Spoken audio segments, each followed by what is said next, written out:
Hi, I'm Leslie Dutton, and you're watching GVTV News. Thanks, Leslie, and I'm Randy Hansen. In World News headlines today, North Korea holds state funeral for Kim Jong-il, and Iran threatens to block oil passage if U.S. enacts sanctions, and killings and protests as Arab League observers visit Syria, and Mubarak trial resumes in Egypt, and Obama to seek $1.2 trillion debt ceiling increase, and Nelson to retire from Senate in 2012, and White House unveils Fed nominees, and Swedish journalist imprisoned in Ethiopia, and Cuba releases over 2,500 from prison, freeing 66 political prisoners, and Argentina president to receive cancer treatment. GVTV News content has no connection with NCTV Digital Media Center and is its own program. But before these stories, GVTV News would like to thank one of our underwriters who supports your only visual video news media in Nevada County. That's right, it's us, GVTV News.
In today's first world news story, North Korea is holding a two-day state funeral for the late leader Kim Jong-il.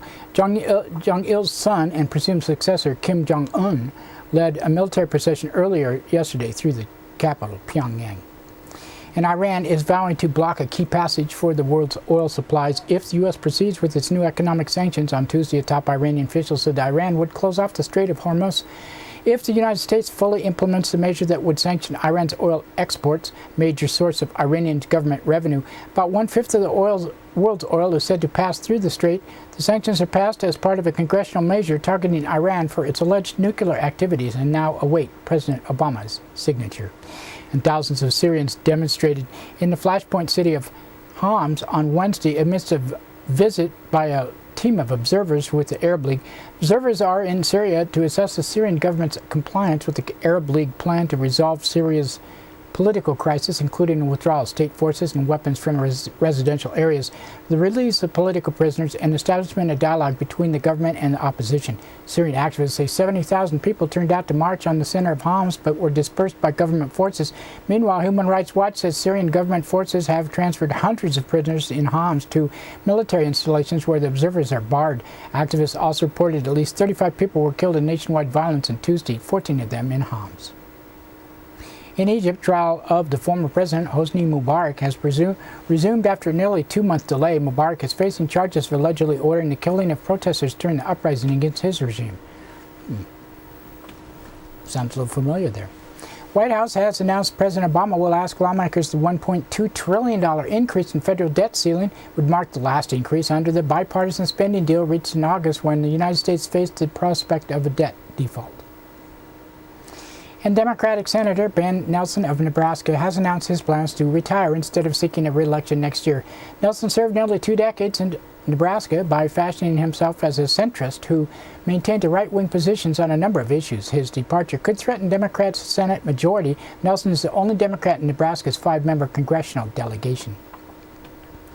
And the White House has announced plans to nominate 2 former Treasury Department officials to the Federal Reserve. Jeremy Stein, a Democrat, is a Harvard University professor who has served in the White House National Economic Council and as an advisor to Treasury Secretary Timothy Geithner. Meanwhile, Jerome J. Powell, a Republican, is a former financial executive who worked under George H.W. Bush. He spent nearly a decade with the private equity firm, the Carlyle Group, and worked as a lawyer and investment banker on Wall Street. What a pair. 2 Swedish journalists have been sentenced to 11-year prison term in Ethiopia. Martin Scheib and Johan Persson were arrested in July on charges of aiding a rebel group and entering the country illegally. In Stockholm, Per's Swedish attorney criticized the verdict and said 11 years in prison can, at first glance, seem a positive decision if you think of the fact that the prosecutor wanted 18.5 years. But you should also remember that this is about 2 innocent journalists who have been tried to do their work, and in that perspective, to sentence them to 11 years in prison is a very brutal verdict. Cuba has released more than 2,500 prisoners under the New York amnesty announced last week, and Cuba says it made the decision ahead of a visit of Pope Benedict the 16th, I think it is, scheduled for the spring. A Cuban human rights group says 5 of the estimated 66 political prisoners were among those released. And Argentina has announced President Cristina Fernandez de Kirchner has cancer and will soon undergo an operation. Its spokesperson said cancer is confirmed in Kirchner's thyroid gland has not been metastasized. She has stepped aside as president for 20 days while undergoing treatment, and her former husband died of a heart attack a couple years ago. And that's it for the world news today. Now another thanks to our underwriters who support your only visual video news media in Nevada County. That's right, it's us, GVTV News.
Something happening here, but what it is ain't exactly clear.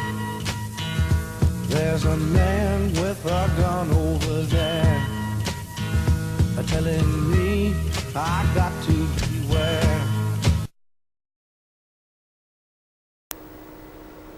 That's right, it's time for the police blotter, and pictures in the blotter not from these actual events but used for visual aid only, and this is kind of a special recap of quite a few of them.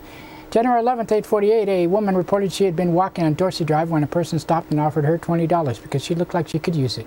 She was offended. April 27th, 9:57, a caller from 11,000 block of Bobolink Way reported a strange large triangular aircraft flying low and not making any noise headed towards Sacramento. On May 3rd, 10:49 p.m., a woman from 29,000 block Highway 49 reported she did not have enough money. When asked what emergency was, she said she was in North San Juan. Wasn't that enough? She then hung up. On May 19th, 1:07 p.m., a man from 100 block of King Court reported a woman had been drinking and assaulted him last week. He called back at 2:31 p.m. to report a 15-year-old boy had threatened him over $36 he owed. He said the woman was smoking a joint and his fingerprints were on a joint, though he had not smoked it. At 3:02 p.m., he called again to report the woman was smoking marijuana and thinks she is Miss Macho and can bench press 240. He wants the police to do a drive-by and to have a flashlight code so he could indicate whether or not she was violating probation. He said he was taking a double dose of meds today because he was keyed up. June 29th, 12:44 p.m., a woman from 16,000 block of Countrywood Lane reported a dispute with a man who spanked her on the rear end and watched her try to get her clothes on. She said the man was dating her mother. The man and her mother had shared a 40-ounce Pabst before leaving the residence. She did not need medical attention and did not want contact because she had to hitchhike to the jail. CHP officer the office was advised the driver, possibly under the influence, was out there. July 11th, 3:07 p.m., a caller from 18,000 block of Hilltop Road reported a cat stuck in a tree at least 16 hours. Caller's dog had chased the cat up the tree. Caller had thrown tennis balls at the cat to get it out of the tree. The caller was advised that throwing tennis balls at a cat would not motivate it to leave the tree. Caller was advised to secure the dog and quit throwing tennis balls at the cat, and it would more than likely exit the tree on its own. July 12, 5:27 a.m., a man from the 13,000 block of Highland Drive reported two people broke into his house, left baskets piled up in the yard, and were wrapped in blankets lying on the driveway. It was found possibly to have been a dream, or maybe body snatchers. August 3rd, 11:24 p.m., a caller from St. Patrick's Church reported a man who was ringing the doorbell, knocking and saying, "Father, this is one of your sons." He could not be located. On August 15th, 5:01 p.m., a caller from Sutton Way reported a man in his underwear who appeared to be drunk and was yelling. He was found to be wearing shorts. He was not yelling. He was singing a Seals and Crofts song. And that's it for the blotter today. Now another thanks to one of our underwriters who supports your only visual video news media in Nevada County. That's right, it's us, GVTV News.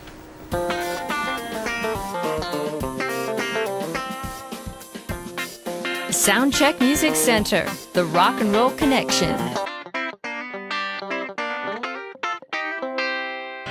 We have guitars, amps, drum equipment, sound accessories, lessons, and repairs. We are located at 671 Maltman Drive, Grass Valley. 530-272-7236, open 7 days a week.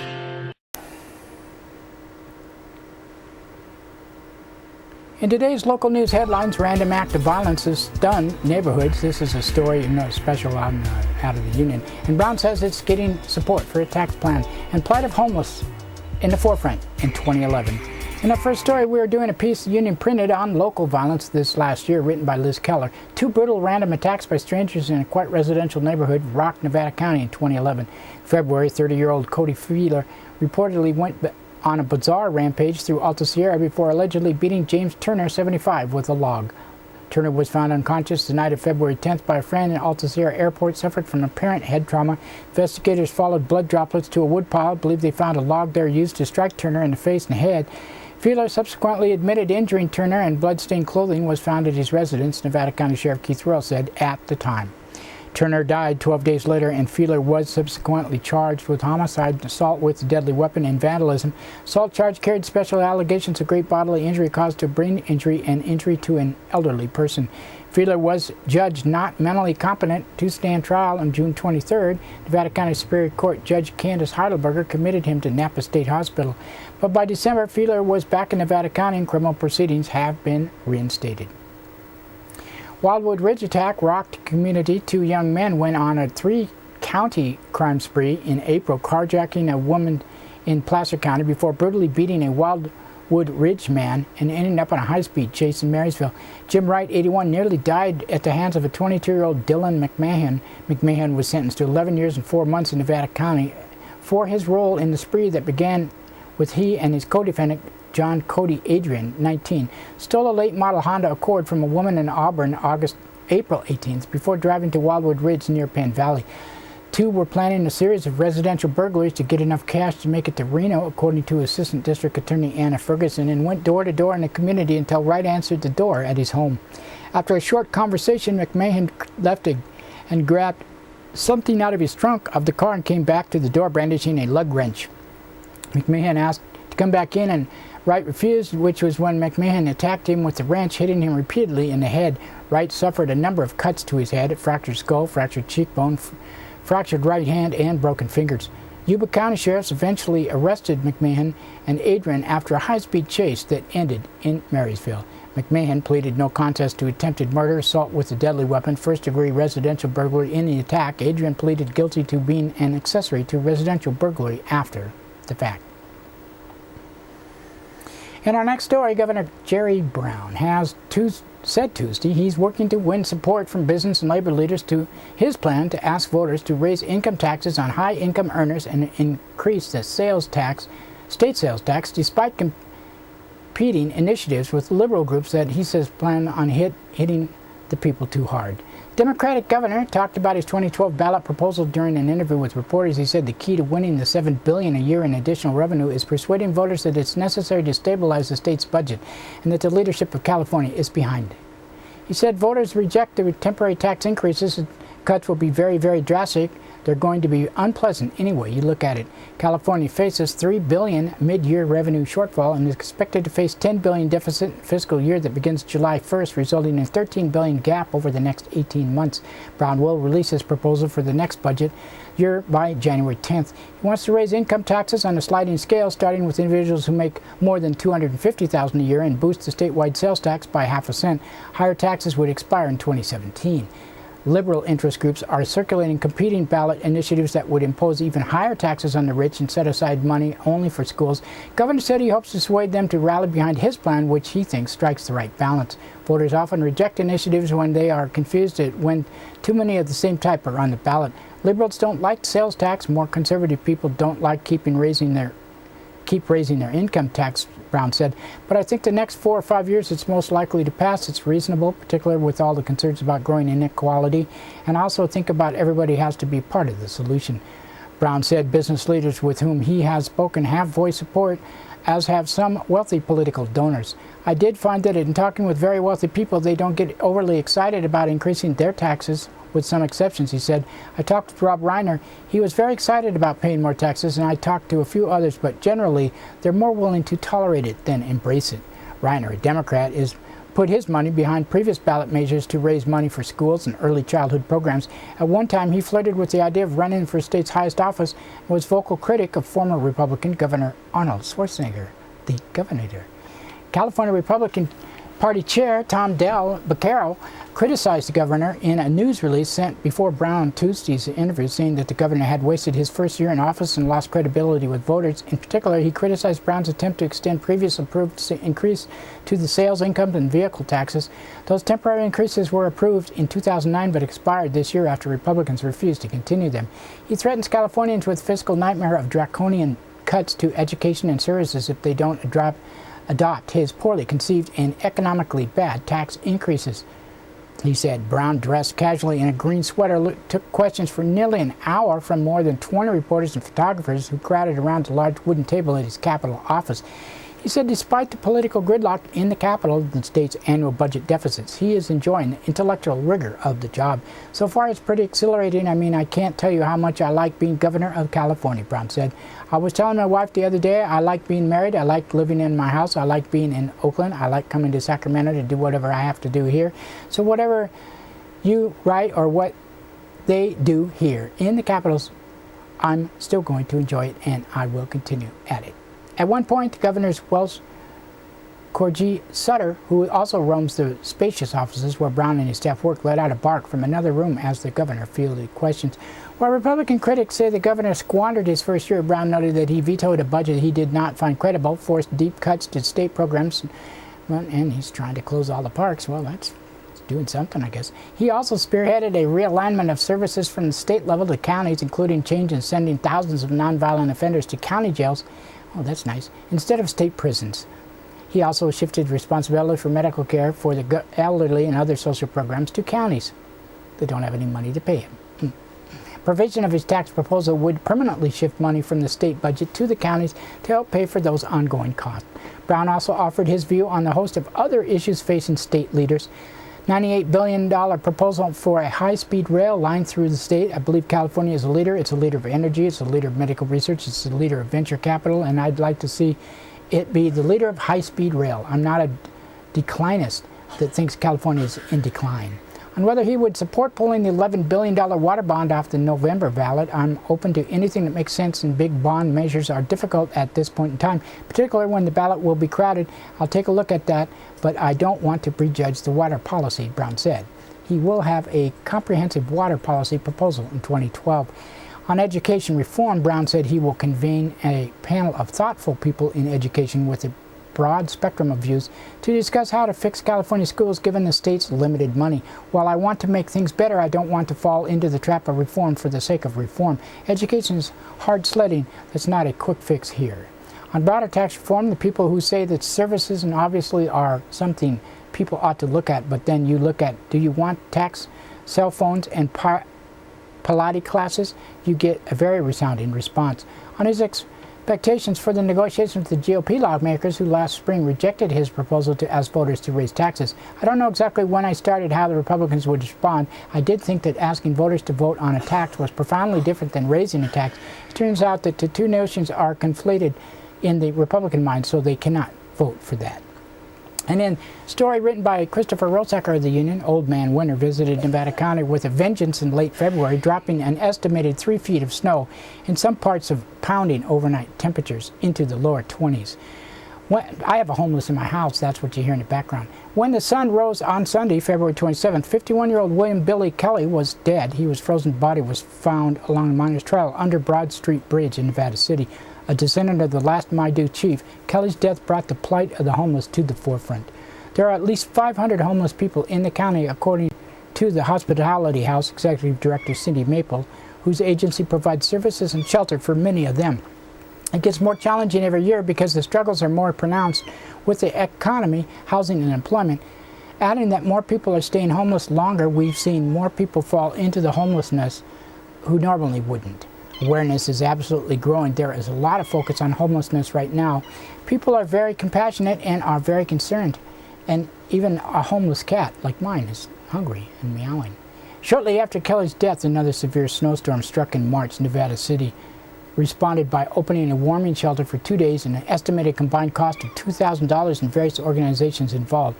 This season, Nevada City already opened a warming shelter in November, thanks largely to help from the Salvation Army, which coordinates much of the services and planning. Other partners include Nevada County Health and Human Services, Behavioral Health, Pet Services, Food Bank of Nevada County, and Hospitality House.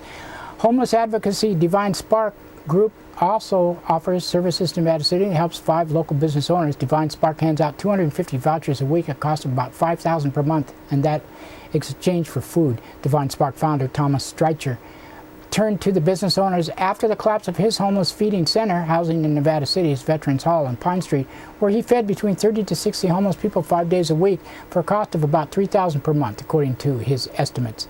Renting at the Veterans Hall was costing about $20 an hour, he told the union, and for a monthly total of about $500. After failed solicitations with the city to increase his operation to a 7-day feeding center, Stretcher struck the concern to be a solid secondary solution for the help of local restaurants. Amigos and company agreed to feed homeless individuals daily.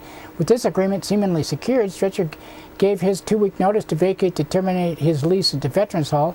However, within days of his giving notice, Amigos backed out of the deal, and the city would not reinstate Divine Spark's lease, leaving the homeless feeding center itself without a home. With no feeding center, Stretcher turned to the voucher program, which he said he will expand if he isn't able to find a place to rent to house his hoped-for 7-day-a-week feeding center. Stretcher said his services need to be more than ever as he works for a population that has grown to nearly 300. Some live in homeless camps or tent cities in the outskirts of Grass Valley, Nevada City. In November, a retired police officer shed light on a possible environment thing. Well, I'll skip that because he's done. I don't believe anything he says. After hearing of these conditions, a Penn Valley couple took it upon themselves to bag 1.5 tons of decade-old accumulated waste, despite being officially designated as trespassers. When word spread in Shane Slattery's and Heather Garreau's camp cleaning efforts, locals rallied to support them. Some offered to help bag trash, haul it away, cover gas or dumping charges, or even just to ensure the couple can afford food while they toiled. Slattery and Giroux moved on to the second camp, Coyote Street in Nevada City, with plans of keeping it clean. Their goal is to get camps to a point where there's only a matter of maintenance, enlisting campers themselves to do the cleaning and volunteers hauling the bags away. It's a great idea. Getting the campers to clean is one thing. Getting them out of the camps is another matter. It is difficult for the people connected to the services, Maple said, as campers are more isolated and less visible than homeless people who qualify for Hospitality House services, which prohibits pets, intoxicated clients, and violent offenders. In October, the Hospitality House closed escrow on a 6,500-foot square facility at 1262 Sutton Way in Grass Valley will become an organization's permanent home, providing year-round overnight sleeping quarters for as many as 54 guests. Since Veterans Day 2004, Hospitality House itself has been somewhat homeless, act as a coordinator and transporting guests to a rotation of host faith community centers for dinners and overnight shelters. Hospitality House has Welcome Center, 230 South Church Street, downtown Grass Valley, where guests have access to showers and social services. The new facility is named after the late Hospitality House co-founder and homeless advocate, Bruce Utah Phillips. Utah's Place is the name of it, will include a memorial library featuring some of his books, paper, and music, said Phillips' widow and current board president, Joanna Robinson. The bigger thing for me is that we're struggling every day to handle the numbers we're seeing it every day, Maple said of the Hospitality House. Challenge is not to turn people away every day. And that's it for the World News today. Now, another thanks to the Union, Amy Goodman, Reuters, Associated Press, and others for the sourcing of the news. And you can watch this broadcast on Comcast Cable, NCTV Channel 11 in Nevada County, and Suddenlink Channel 16 in Truckee and Alta Sierra. We also are streamed on the internet at NCTV's Digital Media Center website, nevadacountytv.org, and video on demand there, and GVTV.org. And don't forget Grass Valley Television that plays 24/7 on the net at grassvalleytelevision.com. We post to Facebook, YouTube, blip.tv, and many other sites, and have RSS feed and video podcast on iTunes. Just search under video podcast for GVTV News. Content is controlled by the producers of this newscast, Grass Valley Television, and is not necessarily the opinion of NCTV Digital Media Center. Grass Valley Television also videotapes local events around Nevada County. If you have a need for video, you can contact us for more information. grassvalleytelevision@gmail.com or 530-362-8889. That's it for today, and at this time we'd like to thank another one of our underwriters who supports your only visual video news media in Nevada County. That's us, GVTV News. Talk to you tomorrow. It should be Friday. Christopher's Old World Deli and Catering Company has brought its delicious food and service downtown Grass Valley. Do you like desserts? They got them. You like international style lunches? They got them. Christopher's Deli and Catering for parties, get-togethers, weddings, or whatever. Open 7 days a week.